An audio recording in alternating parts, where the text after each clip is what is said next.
There's no denying that the coronavirus pandemic has had a damaging impact on the entire globe. In the United States of America, more than 20,000 African Americans, about 1 in 2,000, the entire black population in the nation, have died from this disease. It's essential that we are informed about ways to stay ready and keep healthy in our communities. We have assembled experts in the medical field to give us advice and direction. This is A Race to Action, and I am your host, Stevie Mack.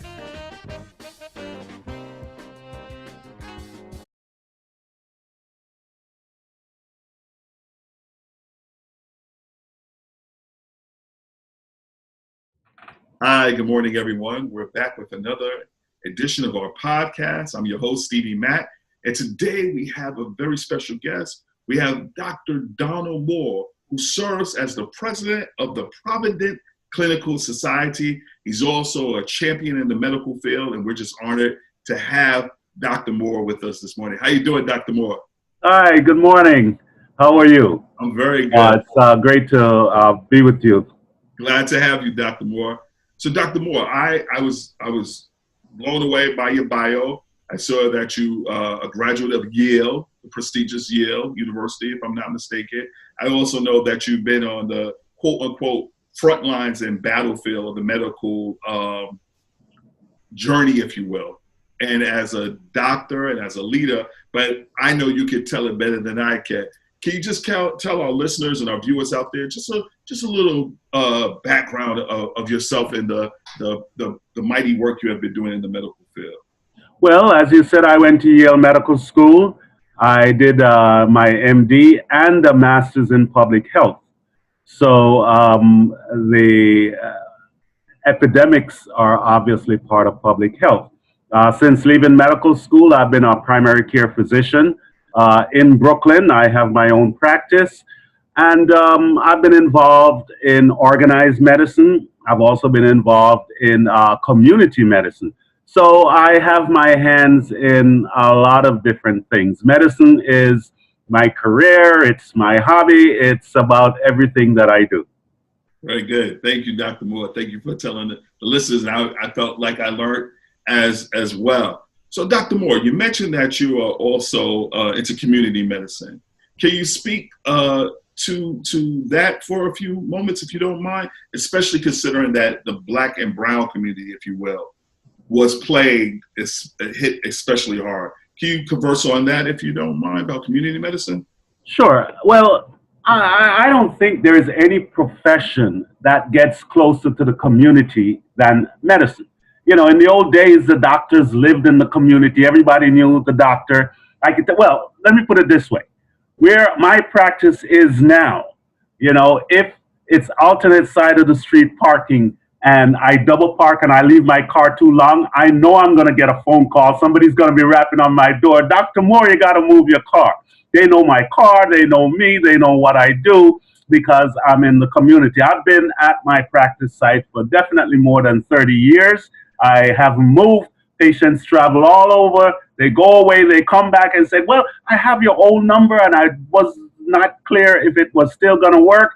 They called and they come back. So, you know, it's a lifelong profession. It's not a job. It's a career and it's a practice. You know, I keep learning over and over. Mm-hmm. And I should say, you know, I know the subject that we're going to deal with deals with the COVID-19 pandemic. Mm-hmm. And, you know, it's once in a lifetime that a physician meets a challenge like we have today. You know, one of the things that I have done in my career is I study history. I study history in general, but I also enjoy looking at the history of medicine. I'd like to know what physicians did 100 years ago, 200 years ago, 2,000 years ago. It's that kind of profession that's been around a long time. And I think to understand, to really connect with what you do today, you have to know what's your tradition. And you also need to have some concept of where your profession is going and should go. Mm-hmm. I love that, Doc, when you think about that concept of going back to move forward, right? Absolutely. So we're in this pandemic. Some states are reopening slowly, gradually.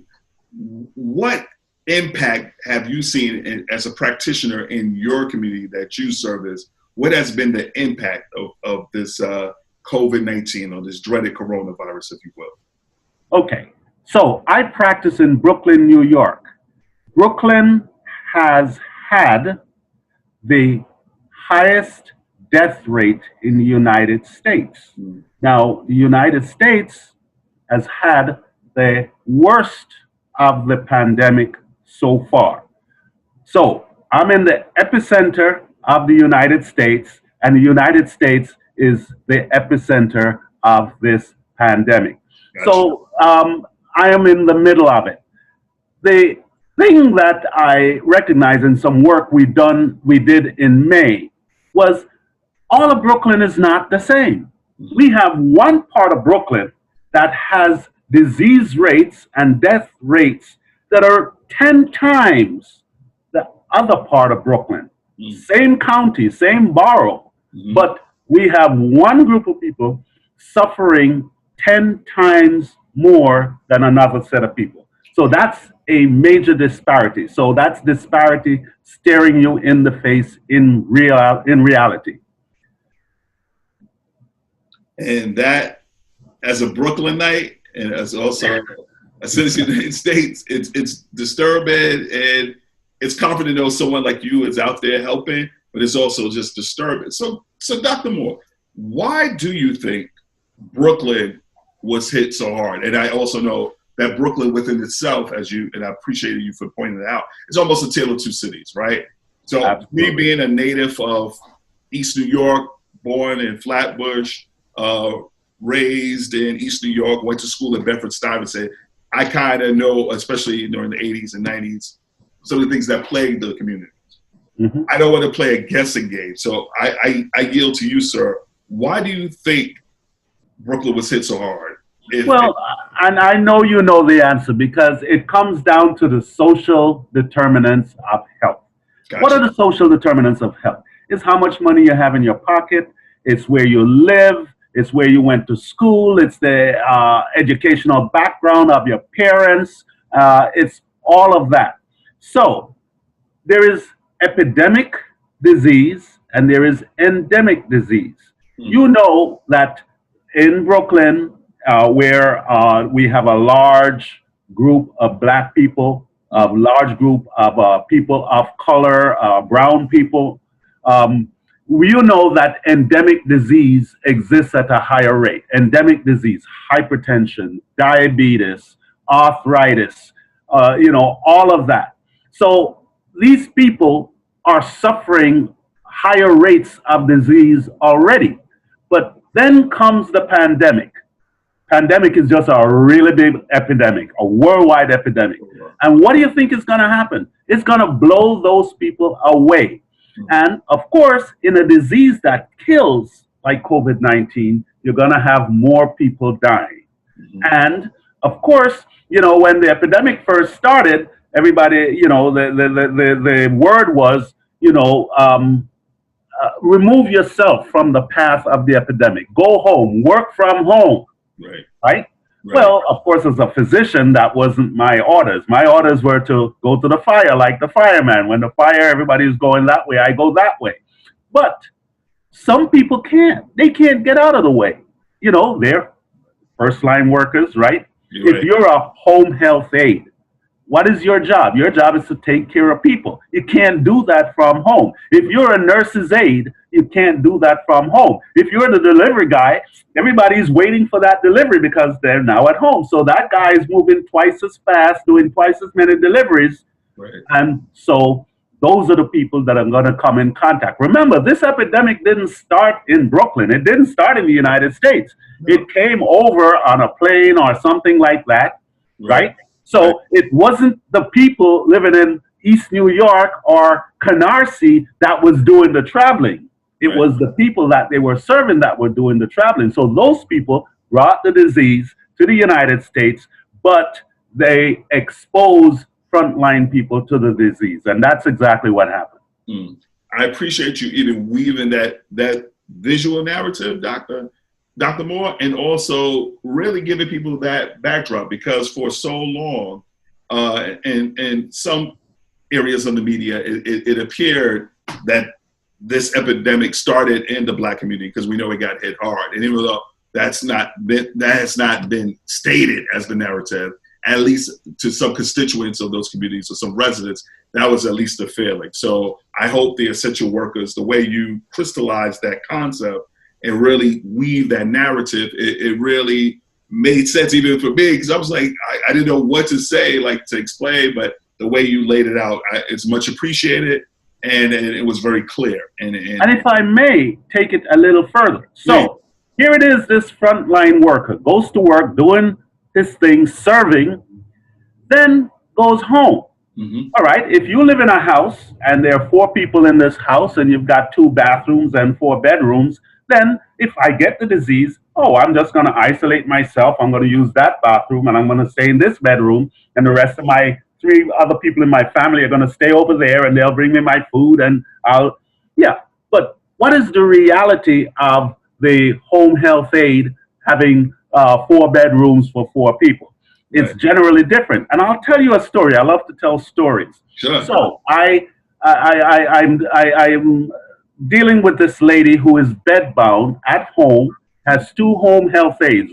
One that works 4 days, the other one works 3 days. Mm-hmm. So I diagnosed COVID-19 of this bedbound, homebound patient, older lady. So I said to the home attendant, well, you've been taking care of her for the last 3 days, so you're obviously exposed. Right. So what is your home situation? She said, well, I've got 6 kids. So where is she going to isolate? Did New York City have hotels for this lady to check in back in April to say, well, you can't go home or you're going to expose your 6 kids and your husband? And, I didn't go further. I didn't have to do her mother at home, the children's grandmother. But the bottom line is, so the social determinants. So the disease comes in and then it lights and there is so much fuel to let it burn. And we get this big fire. And that's how come we have such high rates of disease in certain communities.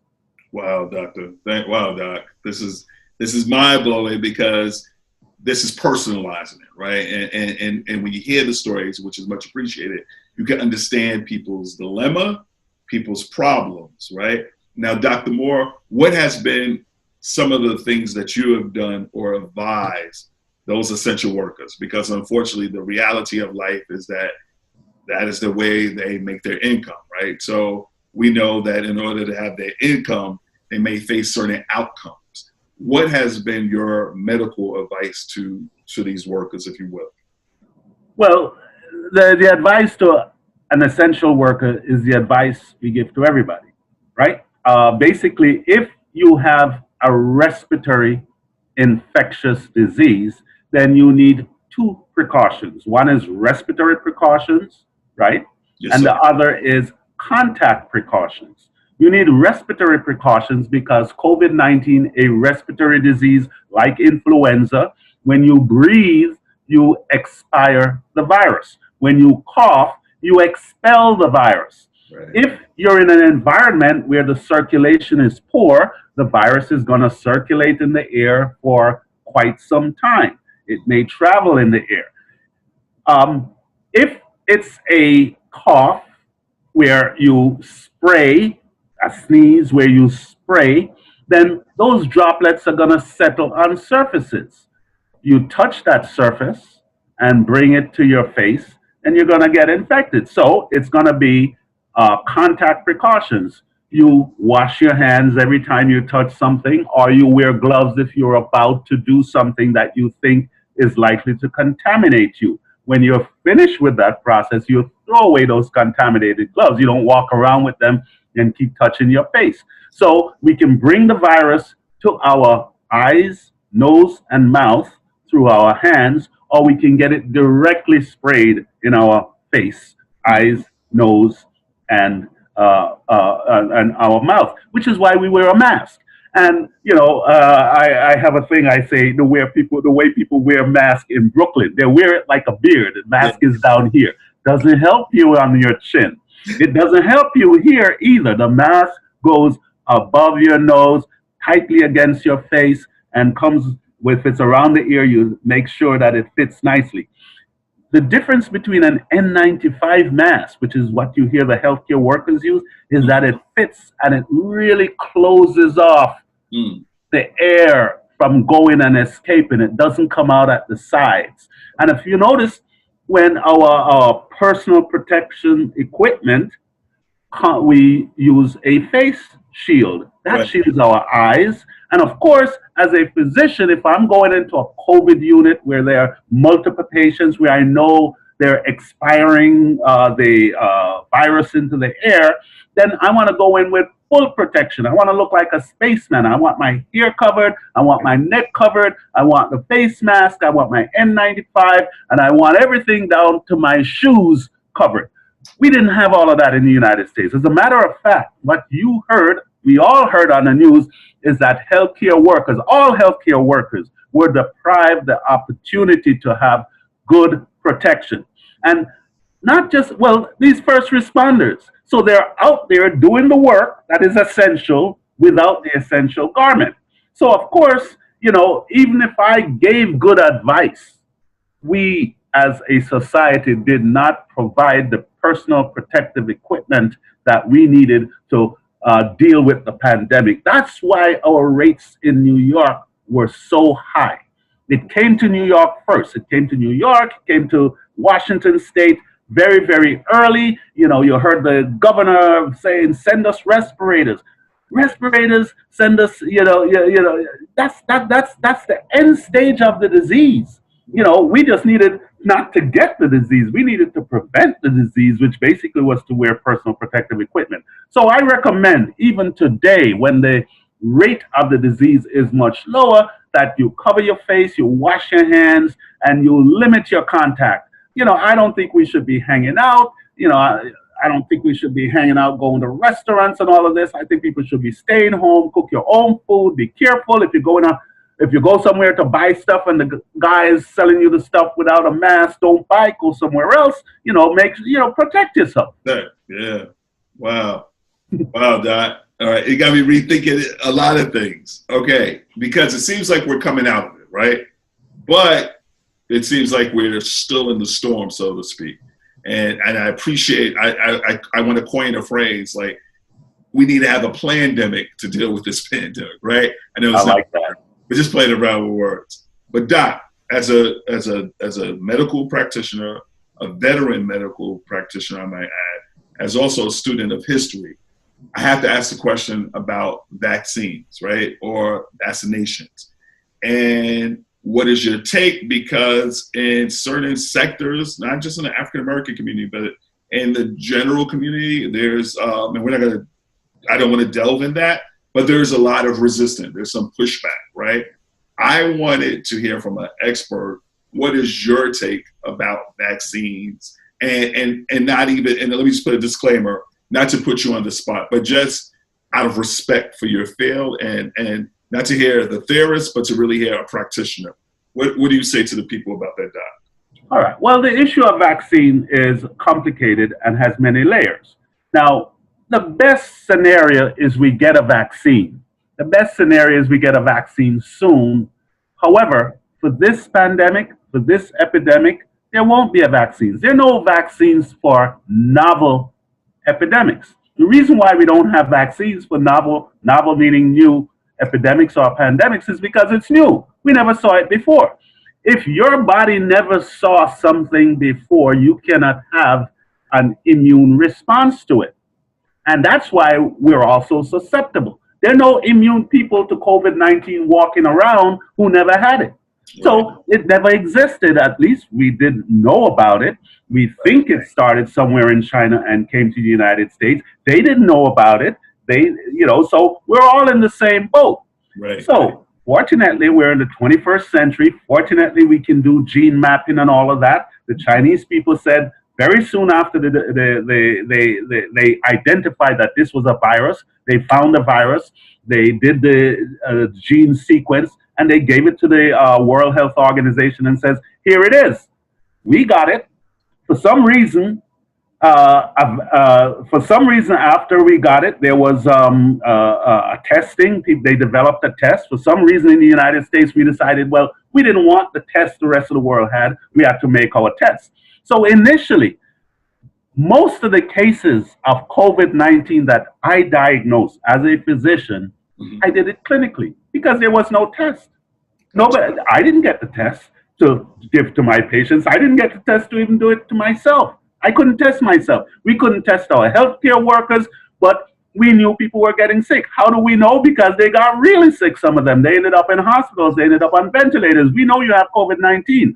Those patients that I was diagnosing initially, Yeah. for actually almost all the patients I diagnosed, I had to diagnose clinically. I had to use the clinical signs of COVID 19: cough, fever, shortness of breath. And now we've added a whole lot of other things, lots of sense of taste and smell, sometimes diarrhea, sometimes you get red eyes, sometimes you get stuffy, runny nose, all of those things. So if you know an epidemic exists and you have symptoms similar to what exists, Mhm.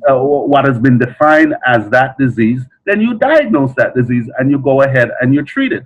Unfortunately, not only did we not have the test to diagnose this disease, we had no treatment. We had no drugs. And of course, we had no vaccine. I want to answer your question about the vaccine. No, take your So, time. so we don't, we, it, the fastest vaccine that we have ever developed took us 4 years. That was the mumps vaccine. 4 years, the fastest. The average development of a vaccine anywhere in the world by any group of experts generally take 12 to 20 years. When I got into practice, when I started practicing, a new pandemic started. Just like now, this new one started. It was called AIDS. It eventually became AIDS. When I started, we didn't even have a name for it. We knew there was this thing that was infecting people and that we figured out, well, it was sexually transmitted. And I remember going to the conferences and the doctors kept saying, oh, yes, we're working on a vaccine. We should have a vaccine in 6 months. We should have a vaccine in a year. We should have a vaccine in 2 years. We should have a vaccine in 5 years. It's now 30 years, and we're still waiting for this vaccine. 30 years, and we do not have this vaccine. Not only do we not have the vaccine, we had things we developed that we thought were going to work, and some made the disease worse. So, a vaccine can enhance the disease. So when the vaccine comes out, I want to make sure as an individual that you've tested it and you're making sure that this thing you're going to put into my body, whether it's injection, whether it's a nasal spray, whether it's something I drink, is not going to harm me. How do you guarantee that? Well, you can't guarantee, but you can assure me. You can assure me that you have tested it. Right. You can assure me that you have tested it not on 10 people, not on 1,000 people, not on 10,000 people, but tens of thousands and hundreds of thousands of people. And even after you've done that, we may still find problems with that vaccine and we may still have to pull it. Mm. How do you then manufacture all of that? We've got almost 8 billion people that we need to give this vaccine if we want to give everybody the vaccine. So, the manufacturing is, a horrendous thing. And then the distribution, who is going to pay for all of that? So, it's sort of, yeah, when the vaccine comes, everything will be cool and we can go back out. So I'm just saying, you've got multiple layers, multiple hoops you've got to jump over in order to get there. Right now, there are about 8 different platforms that we could use for a vaccine. And what I mean by platforms is different ways of making a vaccine. You can take the actual virus itself and you can inactivate it, make it no longer virulent, and you can give the whole thing. The body will say, oh, that looks like coronavirus. I'll start making antibodies, right? So Right. a lot of times when we do the whole vaccine, the whole organism and whatever, we run into problems because we're responding to so many different antigens. Or we could take a little part of it, or we could take a protein from it, or we could take some DNA from it. There's so many different ways. And fortunately, we have multiple groups that are working on all different aspects. The ones that they're saying are more likely to come out first, we've never used that method to make any vaccine. Wow. And we've never made a vaccine for the coronavirus, for any coronavirus. So, so I'm just showing you the obstacles that we have to overcome. Yeah. Wow. Wow, Dr. Moore. So my thinking is for this pandemic, we won't have a vaccine, but it's likely that this disease, COVID-19, the SARS coronavirus, is going to come back. It's going to come back in the winter at a stepped up rate because that's just the way it is. And hopefully, I don't think we're going to have it this winter, but maybe next year, when if we still have the disease around, which I expect we will, then maybe if everything goes perfectly well, and you know that things always go perfectly well, right? Okay, so if everything goes well, it is possible, but not for this COVID-19. COVID-19 meaning it started in 2019 and it's going to go on till probably 2021. So I don't think 2021, that seems to, you look a little surprised. Yeah, well, the influenza of 1918 took 2.5 years to go away. It came in 3 waves. I'm sure you've heard the thing about the waves. It came in 3 waves. The first wave was kind of mild. The second wave was the big wave. And then the third wave was less than the second wave. Yeah. I appreciate your concern for the community, as well as your sense of history, which guides us to the present. As we come to the conclusion of our conversation, Dr. Moore, is there anything you want to say to essential workers about, and it could be anything you want to say, because you said so many jewels, so many nuggets of knowledge, but what's one lasting thing you could say to the listeners and the viewers out there? Mm-hmm. Well, and my recommendation is not just for essential workers. It's really for the community. It's for everybody. Mm-hmm. First of all, this disease, this infectious disease that's new to us is not going to go away tomorrow. Right. We can't stay inside forever. It worked staying inside, but we've got to come outside. Yeah. We've got to go back to work. The economy has to move. Right. So if there was a nuclear holocaust outside and you had to come back out, you wouldn't run out uncovered as if to say everything is cool and start touching everything and start acting the way you were acting before. You would come out cautiously. You would come out protected. So when we return to work, we need to be protected. We need to make sure that, one, our employers, the government, make sure that the personal protective equipment is there for all of us. If you're delivering things to people's houses, you need to have gloves, you need to have face masks. If you're going from place to place, if you're a bus driver, okay, you need to, well, you see right now, half of the bus is not being used. And they tell you don't even need to pay your bus fare because they don't want you going. But you got to pay your bus fare at some point. So you've got to be respectful to that guy that's moving you back and forth, because that's how you need to get to work. So you need to wear your mask so you don't contaminate the poor guy, so he gets into trouble and can't drive your bus tomorrow. So we all have to act responsibly. Wear your mask. Give people space, distancing. Don't, just do the right thing. We know what to do. This is a respiratory infectious disease. Yeah. Don't go touching everything, and contaminating everybody. Be respectful for people who are at risk, older people, and so forth.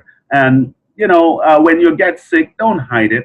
I know you feel like you must go to work, whatever. But if you're really sick and you think that you could contaminate others, investigate, get that investigation done, get the test. And if you're sick and you're quarantined or put on isolation, stay quarantined or stay on isolation. So that's my, respect for all others, so that we can all get through this.